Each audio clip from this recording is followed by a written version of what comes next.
పేద ప్రజలకు సంక్షేమ పథకాలు అందించిన నాయకులు, అధికారుల పట్ల ఎన్టీఆర్ ఒక యముండా అని చీపురుపల్లి ఎమ్మెల్యే కిమిడి కళా వెంకట్రావు అన్నారు.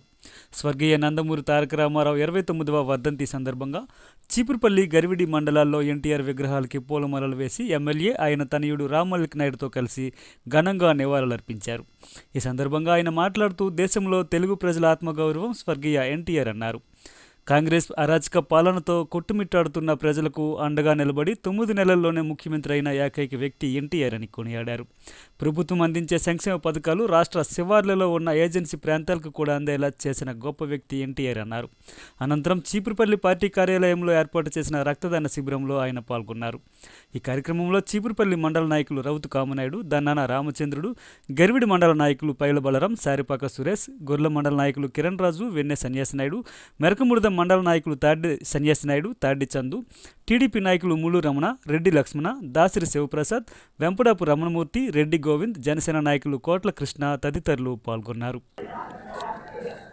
ఆంధ్రప్రదేశ్ ప్రజానీకానికి అందరికీ, తెలుగు మాట్లాడే ప్రజానీకానికి ఒక ఆరాధ్య దైవం, ఈజ్ ఎ లెజెండ్.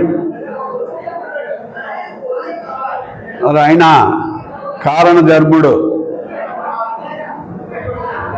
చిన్నప్పటి నుంచి ఆయన చరిత్ర చూస్తే మరి ఆయన ముఖ్యమంత్రిగా, పార్టీ ప్రెసిడెంట్గా, ఓ సినిమా యాక్టర్గా, ఓ తల్లికి బిడ్డగా, ఓ తండ్రికి కొడుకుగా, మరి జనానికి అన్న,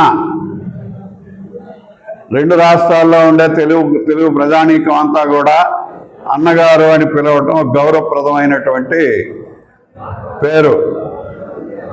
అలాంటి అన్నగారి తాలూకా మూలాలు ఆయన ప్రవేశపెట్టినటువంటి తెలుగుదేశం పార్టీలో హరిజన, గిరిజన, బలహీన, బడుగు వర్గాల కోసం సంక్షేమ కార్యక్రమాలు, రాష్ట్ర అభివృద్ధి కోసం ఆయన చేసే అభివృద్ధి పనులు మరి ఈ రోజుకి కూడా అందరూ ఆచరణీయం. అవి ప్రతి వాళ్ళు కూడా వాటినే చేస్తూ ముందుకు తీసుకెళ్లాల్సినటువంటి పరిస్థితి. సంక్షేమం అంటే ఏదో మాటల్లో తప్ప చేతల్లో ఉండేది కాదు. ఆయన వచ్చేంత వరకు సంక్షేమం అని అంటే మనుషులకు సేవ చేయాలి, నిరూపించాలి.